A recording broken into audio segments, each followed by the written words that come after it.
Hey, in this video, I will show you how to make money as a wholesaler. Becoming a wholesaler is a great way to make money from home. Whether you're wanting to supplement your current income by making a little extra cash or become a wholesaler as your full-time job, there are a variety of business types you can get involved in. You will need good salesmanship and business skills to secure good deals from suppliers and good prices from buyers. This video consists of 3 methods. First method is deciding on your business. In this method, first point is decide what you want to sell.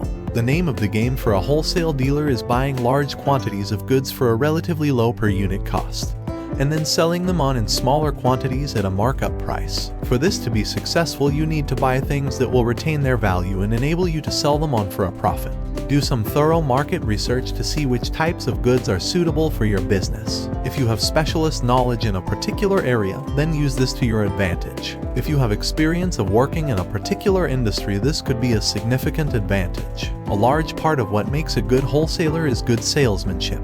If you believe in the products you are selling, you are more likely to be a convincing seller. Second is consider what type of wholesale business you will run. There are a number of different types of wholesale business, so before you get too far down the road, you need to be clear about the nature of the business you want to run. The most common type is just known as general wholesaler, a company that sells large quantities of goods from one or more suppliers and sells them on in smaller amounts at higher per unit costs will typically be in this category. Other types of wholesale business include specialty wholesalers may have numerous suppliers and buyers, but will specialize in a particular industry or product line. Specific product wholesalers only buy and sell one particular product, for example, shoes. Discount wholesalers supply discounted goods, often because they are refurbished, discontinued or returned. Dropship wholesalers are businesses which buy and sell goods like any other wholesaler, but without actually handling the goods. Instead, they have it dispatched straight from the supplier to the buyer. Online wholesalers are those businesses which are just based online and don't have a physical store.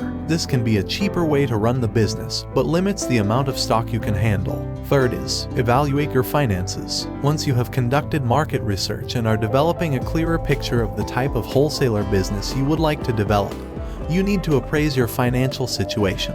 The kind of access to capital you have will have a large influence on the sort of business you can establish and maintain. You should be aware that a wholesale business can take 2 to 5 years before it begins to turn a substantial profit.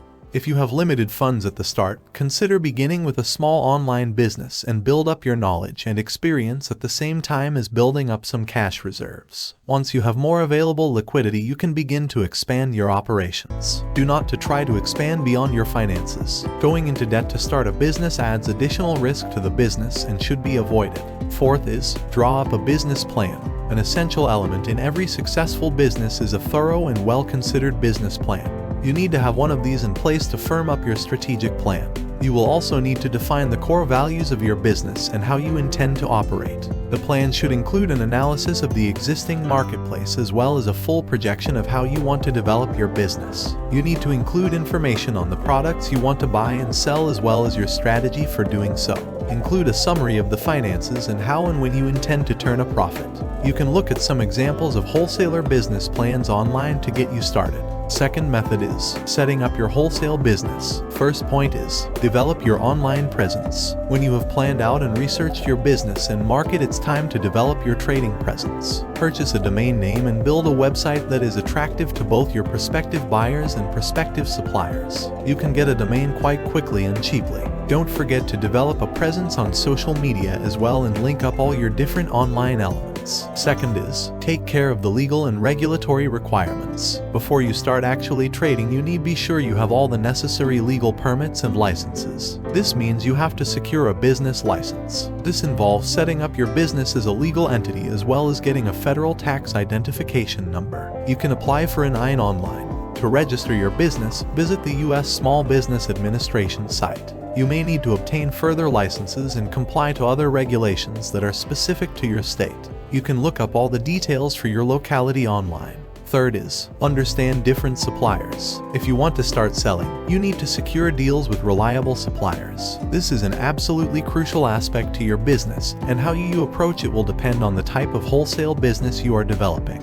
Be sure you understand the different types of suppliers. The four main groups of suppliers are comprised of manufacturers, independent craftspeople, import sources, and distributors. Distributors are often other wholesalers who buy from a variety of sources and sell on for a profit. Take time to fully research suppliers and understand how they operate, who they already supply to, and in what sort of quantities. Fourth is, evaluate suppliers. Once you have a clear picture of what suppliers are out there, you need to try to match suppliers to your business. You need to think about more than just the price you are being offered by the supplier. The cost of doing business with a company is more than just the price. You should figure in reliability and speed of order fulfillment, as well as the quality of the goods themselves. These can be hard to determine at first, so look for testimonies from other firms and a record of good business practice. Other factors to consider include the location of the company. If they are a manufacturer based abroad, you are adding an extra layer of potential costs with shipping as well as the extra time goods may take to arrive.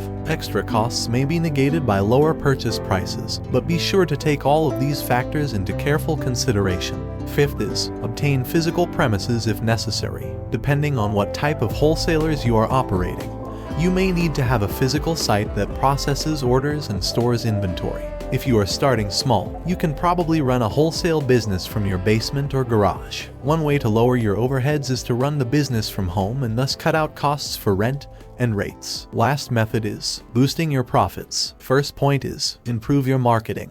Once you are a going concern, you should consider what steps you can take to boost your profits and make more money from your wholesale business. The first thing to think about is how you can increase your sales by improving your marketing. This isn't just a case of increasing your visible presence and promoting your business through social media. Although you should be doing these things, you should think of ways to improve your offer to customers and communicate more clearly. Consider focusing on one product at a time and developing specific promotional campaigns for specific product lines. If you are selling to other businesses, ensure you are involved in good business-to-business networks and portals. There are numerous forums and registries to which you can sign up and increase your presence in business circles. Second is, adjust your pricing strategy. Changing your pricing strategy can have a significant impact on your margins. You can encourage larger orders from customers by introducing tiered pricing.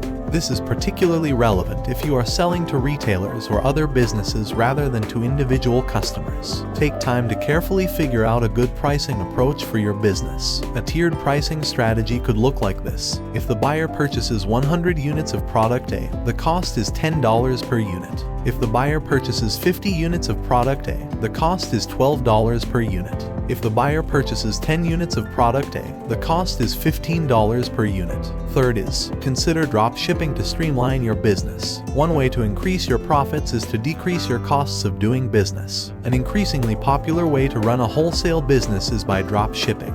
If you do this, you can very low costs, as at no point are you actually handling the goods. You take the sale and pass it on to the supplier, who then ships the products. This can be a way into a market that requires relatively little initial funding. Although your costs will be lower, so will the margin on each unit. Do plenty of research and contact suppliers about the prices in order to determine the returns you can generate. Fourth is, change your suppliers. If you feel like you could get a better deal from different suppliers, or you are finding juggling multiple suppliers too difficult, you can consider limiting the number of suppliers you do business with. Having closer, more developed relationships with a smaller number of suppliers can improve efficiency, lower costs, and save time. Consider a supplier's reliability, overall cost, and their willingness to develop a strong partnership with you.